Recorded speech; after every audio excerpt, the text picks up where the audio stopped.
كنت أيمن وعملا تقبل الله. তো স্বাগতম নতুন শিখার যাত্রায়। আমাদের কোর্স আপনাকে আন্তরিক অভিনন্দন। আজ আমরা জানবো কোর্স কারিকুলাম, শেখার মাধ্যম, সাবসিস্টেম এবং সফলতার দিক নির্দেশনা।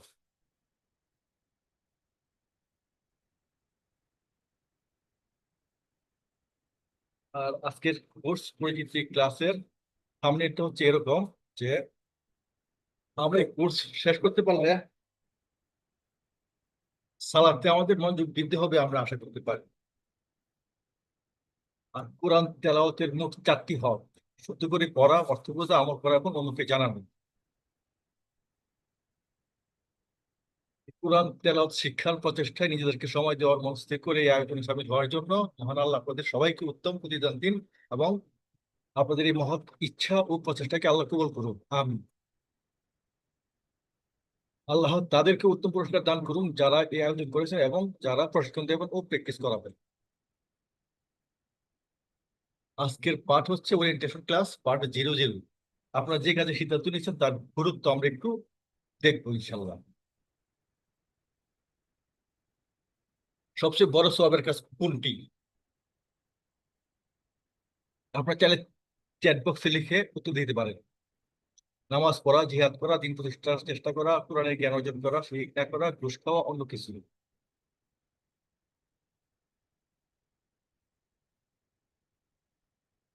সবচেয়ে সবের কাজ হচ্ছে কোরআনের জ্ঞান অর্জন করা।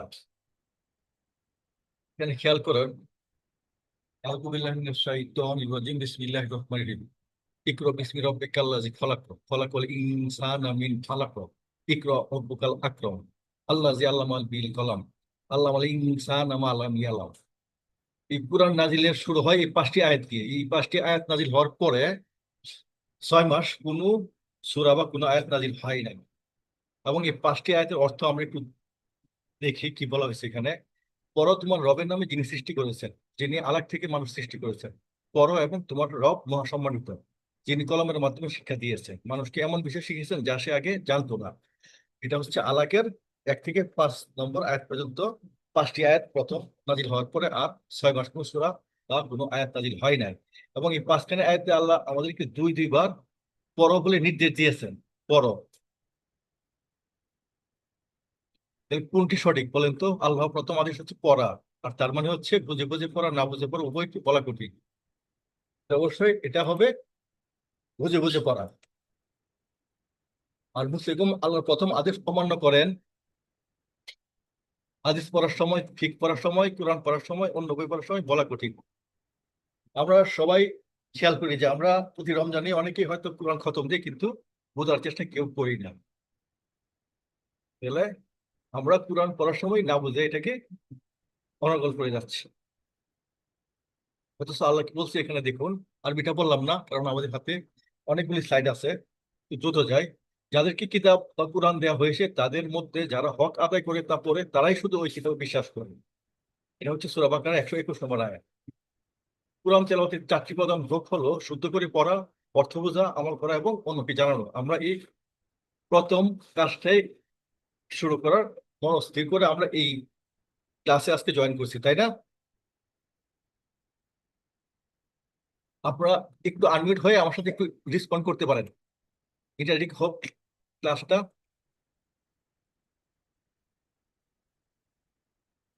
যে কোনো পুস্তক পাঠের এই 4টি হক হয়ে থাকে। তাহলে এই আয়াতগুলো যে আমরা বলতে পারি, এই আয়াতের শিক্ষা হলো যারা ইচ্ছাকৃত ভাবে হক আদায় করে কোরআন তেলাওয়াত করে না তারা এই কোরআনে বিশ্বাস করেন না। তাহলে এই আয়াত অনুযায়ী আমরা আবারও বলতে পারি যারা ইচ্ছাকৃত ভাবে কোরআন অনুযায়ী আমল করে না তারা এই কোরআনে বিশ্বাস করে না। যারা ইচ্ছাকৃত ভাবে কোরআনের দাওয়াতকে অন্যের কাছে পৌঁছায় না তারা এই কোরআনে বিশ্বাস করে না। তাহলে এই আয়াত অনুযায়ী কোরআন তেলাওয়াতের 4টি প্রধান হক আমরা আবারও একটু রিপিট করলাম। শুদ্ধ করে পড়া, যেটা আমরা এখন থেকে শেখার চেষ্টা করবো ইনশাল্লাহ। আল্লাহ আমাদের সহায় করুন। অর্থবোধ আমল করা এবং অন্যকে জানার পর দাওয়াত দেওয়া। এর যে কোনো একটা বাদ দিলে কোরআনে বিশ্বাস করে না বলে প্রতীয়মান হয়। বড় কোনা কোনটি? নামাজ না পড়া, জিয়াদ না করা, মানুষ হত্যা করা, শিরক করা, দিন প্রতিষ্ঠার চেষ্টা না করা, ঘুষ খাওয়া এবং কোরআনে জ্ঞান না থাকা। আপনারা শুনতে পাচ্ছেন আমাকে সবাই?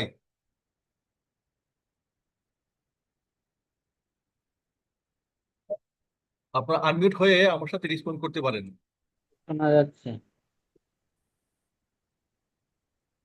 তাহলে আমাদের এখান থেকে জানতে পারি যে কোরআনের জ্ঞান না থাকা হচ্ছে আমাদের বড় গুনাহ।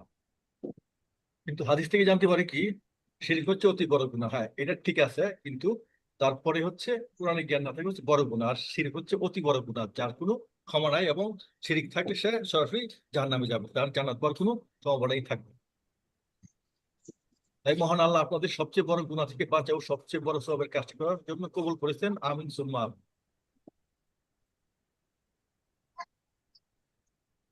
কোরআন শিক্ষা করা সহজ না কঠিন?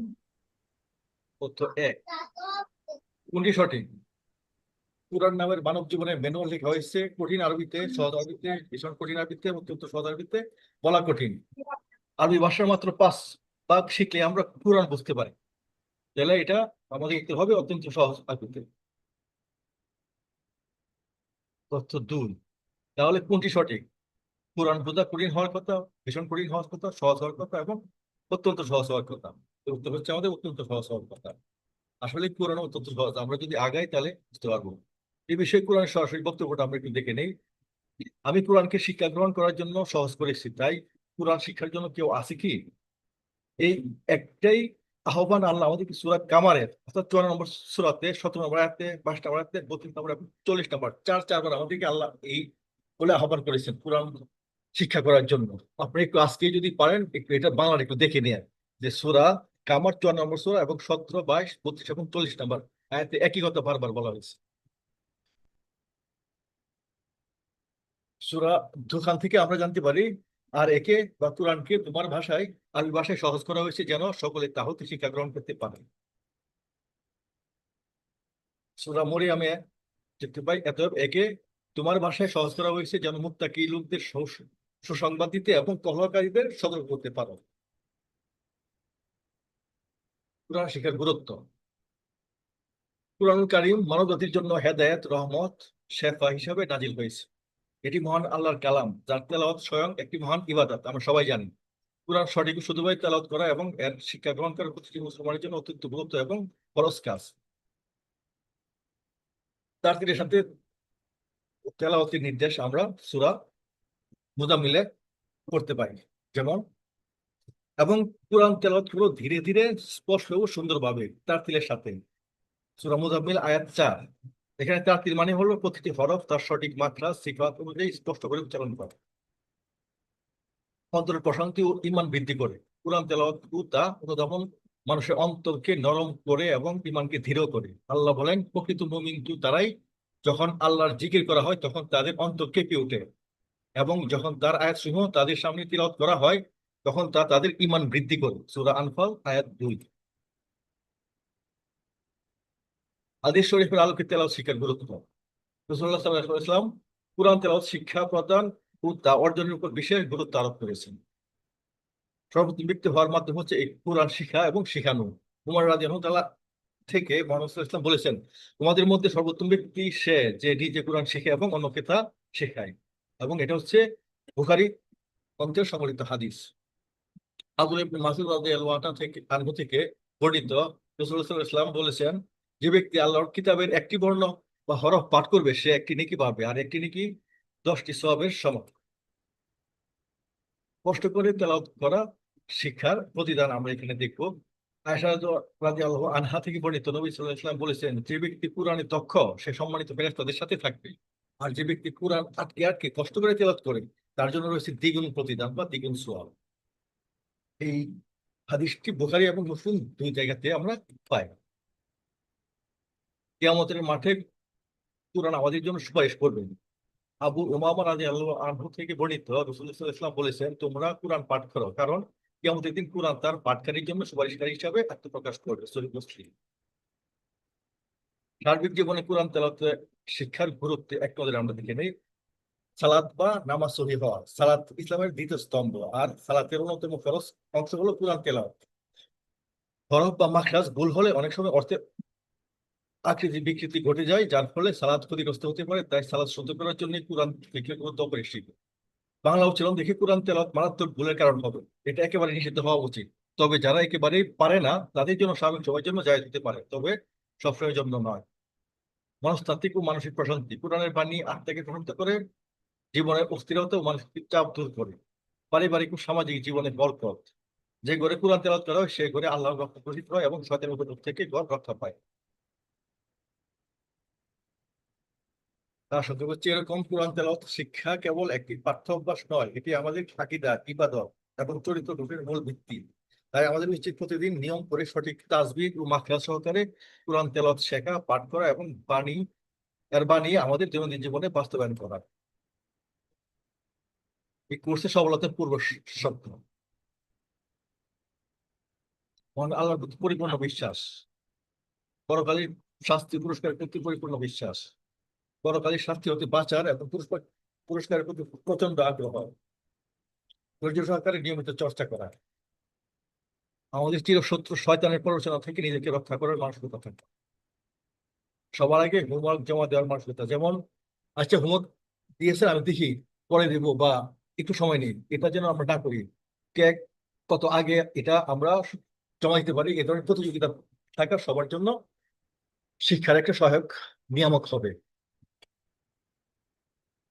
আমি শিখবই এরকম একটা প্রতিজ্ঞাবদ্ধ আমাদের মধ্যে বিরাজ করতে হবে। করছে যা আমরা শিখবো একেবারে অক্ষর জ্ঞান অর্থাৎ কায়দা থেকে শুরু হবে। আরবি হরফের সঠিক নাম, বাংলা প্রতিবর্ণ প্র্যাকটিস, আরবি হরফের সঠিক উচ্চারণ প্র্যাকটিস, মুখের মাখরাজ, উচ্চারণ স্থান বোঝার সহজ নিয়ম, সাধারণ ভুলসমূহ চিহ্নিত করার ও তা সংশোধনের উপায়।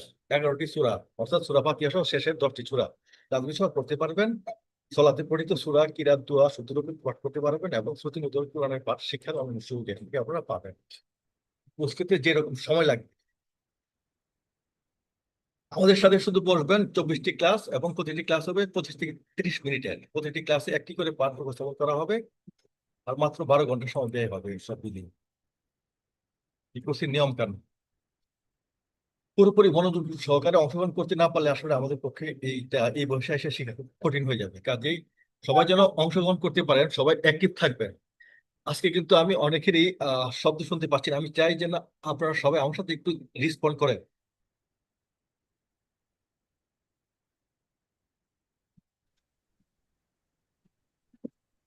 বিশ্বাস রাখুন যে সাধারণত চেষ্টা ও শ্রম দিলে আল্লাহ আপনাকে শিক্ষাদান করবেন। কারণ আল্লাহ সুবহানাহু ওয়া তাআলা বলেছেন যে আমার জন্য চেষ্টা সাধনা করে আমি তাকে পথ দেখাই। শুধু এটাকে মনে রাখবেন বারবার যে আমার জন্য চেষ্টা সাধনা করে আমি তাকে পথ দেখাই। প্র্যাকটিস গ্রুপে যুক্ত হয়ে লিড দেওয়া অথবা অংশগ্রহণ করা, আমাদের এখানে প্র্যাকটিসের গ্রুপ আমরা রেডি করব। আমাদের মধ্যে কেউ কেউ অথবা আপনারা নিজেরাই প্র্যাকটিস করতে হবে। শুধুমাত্র আমার সাথে আধ ঘন্টা বসলেই হবে না, কারণ আপনাদের নিয়মিত কিছু প্র্যাকটিস বা চর্চা অব্যাহত রাখতে হবে। কোরআনের শেষ 10টি সূরা বৃত্তাকারে প্রতি নামাজে তেলাওয়াত করার চেষ্টা করতে হবে। ক্লাসিক নিয়মাবলী এবং প্রত্যাশা, নির্ধারিত সময় 5 মিনিট পূর্বেই লাইভ ক্লাসে যুক্ত হওয়ার চেষ্টা করতে হবে। প্রতি ক্লাসের নির্ধারিত সময়ের মধ্যে অ্যাসাইনমেন্ট বা হোমওয়ার্ক জমা দেওয়ার বাধ্যতামূলক থাকবে, এটা আপনারা করতে হবে। আর উস্তাদের সাথে যদি আপনারা যোগাযোগ রক্ষা না করেন এবং তার নির্দেশ বা তার যে পদ্ধতি অনুসরণ না করেন, নিজের পদ্ধতি অ্যাপ্লাই করলে হয়তো শিখবেন কিন্তু সময় বেশি লেগে যাবে। কাজে আমরা এগুলি অনেক গবেষণা করে এবং অনেক দিক থেকে তার রিসোর্স কালেক্ট করে আপনাদের জন্য এগুলি আমরা নিয়ে আসছি, যাতে খুব এই বয়সে বোরিং না হন, যেন আস্তে আস্তে ধীরে ধীরে শেখার একটা প্রতিযোগিতামূলক পরিবেশে আপনারা এটা শিখতে পারেন। কারণ কোরআন শিক্ষার ক্ষেত্রে সবচেয়ে বড় বাধা হচ্ছে আমাদের চিরশত্রু শয়তান। শয়তান প্রতি ক্ষেত্রে আপনাকে বাধা দিবে যে আজকে বাদ দেন, এখন না, তখন না, এই ক্লাস না করলে কি হবে, এরকম বিভিন্ন ধরনের প্ররোচনার মাধ্যমে আপনাকে ক্লাস থেকে বিরত রাখার চেষ্টা করবে। তো আর এখানে আমাদের গ্রুপে বিভিন্ন বিষয় নিয়ে আমরা আলোচনা করবো। এখানে আমরা যেন সবকিছুই আমাদের ভদ্রতা এবং নৈতিকতা বজায় রেখে আমরা কাজ করি। তো এখন আসলে আমরা শিক্ষার বিষয় কিছু গুরুত্বপূর্ণ তথ্য নিয়ে আলোচনা করব। শিক্ষা সম্পর্কিত গুরুত্বপূর্ণ বিধান বা গোল্ডেন রুলস।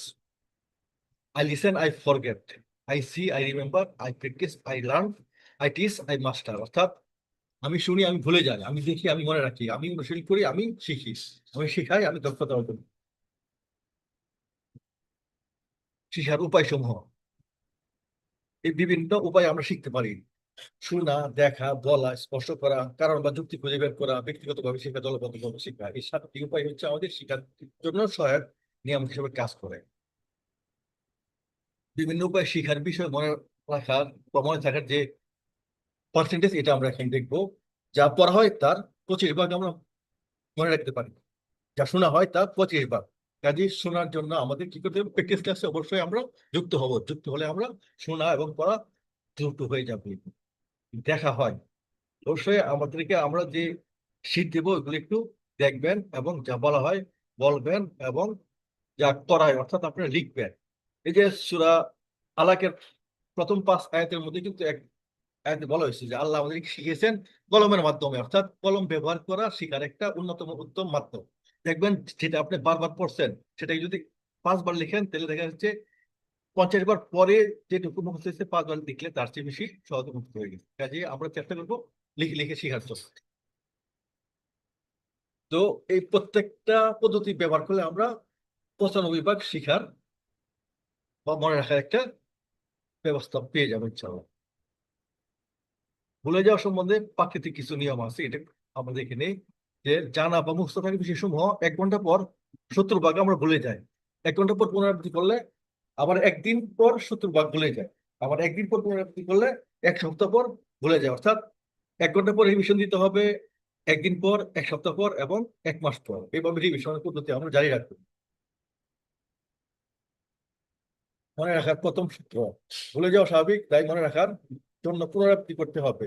এই পুনরাবৃত্তি হলো মনে রাখার প্রথম এবং অন্যতম সূত্র। পুনরাবৃত্তি নীতিমালা হচ্ছে এরকম যে প্রথমে আমরা 1 ঘন্টা পর, এটা আমি মুখস্থ করলাম, এটা আবার 1 ঘন্টা পর একবার রিভিশন দিতে হবে, আবার একদিন পর, 1 সপ্তাহ পর, 1 মাস পর এবং আবার 6 মাস পর। এবং এই পদ্ধতিগুলো আপনাদের যাদের ছেলে মেয়েরা স্কুল কলেজে পড়াশোনা করে তাদেরকেও অ্যাপ্লাই করে দেখতে পারেন। এগুলি খুবই এ, গবেষণালব্ধ এবং প্রয়োগকৃত একটা পদ্ধতি, যে আমরা পড়া মুখস্থ করার জন্য এইভাবে রিভিশন দিতে পারি। প্রথম মুখস্থ করব যার যে মেধা অনুযায়ী যে সময় লাগে, কিন্তু এটাকে ধারণ করতে হলে প্রথমে 1 ঘন্টা পর রিভিশন দিতে হবে, তারপর একদিন পর, তারপর 1 সপ্তাহ পর এবং 1 মাস এবং 6 মাস পর।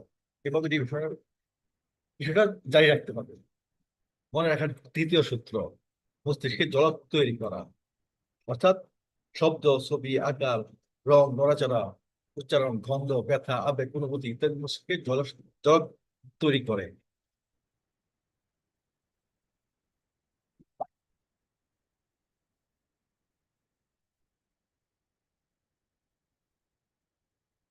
তাহলে এই যে পদ্ধতিগুলোতে জলক তৈরি করার পরে আপনার যেটা হবে, মুখস্থ করা সহজ হবে, মনে রাখা সহজ হবে এবং মনে করাও সহজ হবে।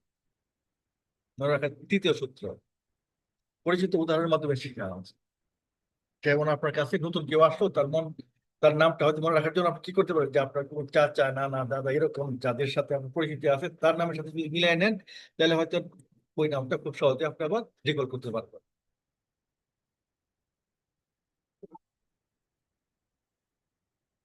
আর আমরা এই শেখার জন্য কিছু টেকনিক বা টুলস আমরা ইউজ করতে পারি।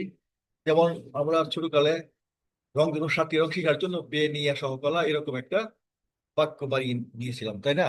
এখানেও আপনারা আপনাদের বুদ্ধি অনুযায়ী বা অন্যান্য যারা প্র্যাকটিস করবেন তারা এভাবে কিছু ক্লু তৈরি করে শেখার চেষ্টা করবেন। এখন দেখি যে মস্তিষ্কের ক্ষয় কিরকম এবং শক্তি কিরকম। আমাদের অত্যন্ত শক্তিশালী একটি মস্তিষ্ক মহান আল্লাহ সুবহানাহু ওয়া তাআলা আমাদেরকে দিয়েছেন। সাধারণত মস্তিষ্কের শুধুমাত্র 5 ভাগ আমরা ব্যবহার করতে পারি। অর্থাৎ সাধারণত মস্তিষ্কের প্রায় সবটুকুই অব্যবহৃত থেকে যায়।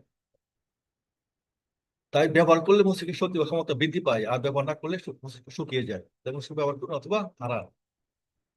কোরআন শেখার জন্য মস্তিষ্ক ব্যবহার করা সর্বোত্তম, কারণ কোরআনে জ্ঞান অর্জন করা সবচেয়ে বড় কল্যাণ এবং সওয়াবের কাজ। ক্ষয়, মস্তিষ্কের ক্ষয়টা একটু দেখে নেই। 60 বছর বয়সে মস্তিষ্কের কোষের মাত্র 3 ভাগ মারা যায়। তাই এই বয়সে যদি আপনি ভুলে যান বা কেউ ভুলে যায়, তার প্রধান কারণ হবে মনে রাখার যে 7টা সূত্র আছে এগুলিকে প্রয়োগ না করা বা এগুলি ব্যবহার না করা। দলবদ্ধ দলবদ্ধভাবে পড়ার উপকারিতা অনেক রয়েছে, এখানে আমরা একটু দেখি। প্রত্যেকেই ছাত্র এবং শিক্ষক একজন অন্যজনের নিকট থেকে জেনে বা শিখে নিতে পারে। শয়তানের কার্যকারিতা দলের চেয়ে ব্যক্তির উপর বেশি, কাজেই দলবদ্ধভাবে থাকলে শয়তান আপনাদেরকে সহজে কাবু করতে পারবেন। দলবদ্ধভাবে পড়ার উপকারিতা, ছাত্র দুর্বল ছাত্র অন্যদের থেকে সাহায্য পায়, পরিবেশ শিখতে উদ্বুদ্ধ করে, এমনকি যে শব্দ কানে প্রবেশ করে তা ওই যে একটু আগে দেখলাম যে পড়লে 25 ভাগ এবং শুনলে 25 ভাগ আমাদের শিখা হয়ে যায়। উৎসাহ পাওয়া যায়, যদি একজন করতে পারে তবে আমি কেন নই? পড়া শেষ করে একটা তাগিদ থাকে। পারিবারিক দল ভালো কিন্তু যথেষ্ট নয়, ছেলে এবং মেয়েদের জন্য ভিন্ন ভিন্ন প্র্যাকটিস গ্রুপ তৈরি করার পরিকল্পনা আছে, আপনারা যার যার গ্রুপে জয়েন হয়ে যাবেন ইনশাল্লাহ। তো মাশাল্লাহ, আমাদের যাত্রা শুরু হলো। আমরা সবচেয়ে বড় গুণা থেকে বাঁচার কাজটি শিখতে চাচ্ছি, তাই এই কাজের সফলতার জন্য আমাদের প্রতিদিন কিছু না কিছু সময় বের করে নিতেই হবে। তো আজকের এই ওরিয়েন্টেশন ক্লাসে আমার আর এই বিষয়গুলি আপনাদেরকে জানানো ছিল, আর কিছু বিষয় আমরা এখানে ডিসকাস করে নিব। যেমন আপনাদের মধ্যে থেকে একজনকে আমরা ক্যাপ্টেন, এবং মহিলাদের উপস্থিতি থাকলে আমরা দুজনকে ক্যাপ্টেন হিসাবে চুজ করতে চাই। একজন মহিলাদের ক্যাপ্টেন হবে এবং একজন পুরুষের ক্যাপ্টেন হবে। এখন আপনারা স্বেচ্ছায় যদি বলেন কে ক্যাপ্টেন হওয়ার মতো আপনারা আগ্রহ আছে, আর একটু যদি আমাদেরকে বলেন। সবাই আনমিউট হয়ে যেতে পারেন। ক্যাপ্টেনের দায়িত্বটা কি হবে যদি একটু বলতেন? হ্যাঁ, ক্যাপ্টেনের দায়িত্ব হবে এই যে আমি কিছু টিপস টিক্স যেগুলি দিব, এগুলি আপনারা ওই গ্রুপে আপনারা সার্কুলেট করবেন। হ্যাঁ, যারা ক্যাপ্টেন হবেন। আর হচ্ছে যে আমাদের গ্রুপে যেসব মেসেজ আসবে ওই মেসেজগুলি দেখে দেখে, যেটা হয়তো আমি বিভিন্ন কাজে ব্যস্ত থাকি, তো আপনারা যদি আন্দাজ থেকে যায় আমাকে হয়তো একটু নক করবেন যে এই সমস্যাটা আমার এখনো অ্যাড্রেস হয় নাই। এইভাবে ক্যাপ্টেনের দায়িত্ব। আর হচ্ছে প্র্যাকটিস ক্লাসে সে আপনার সবাইকে একটু নক দিয়ে রাখবে।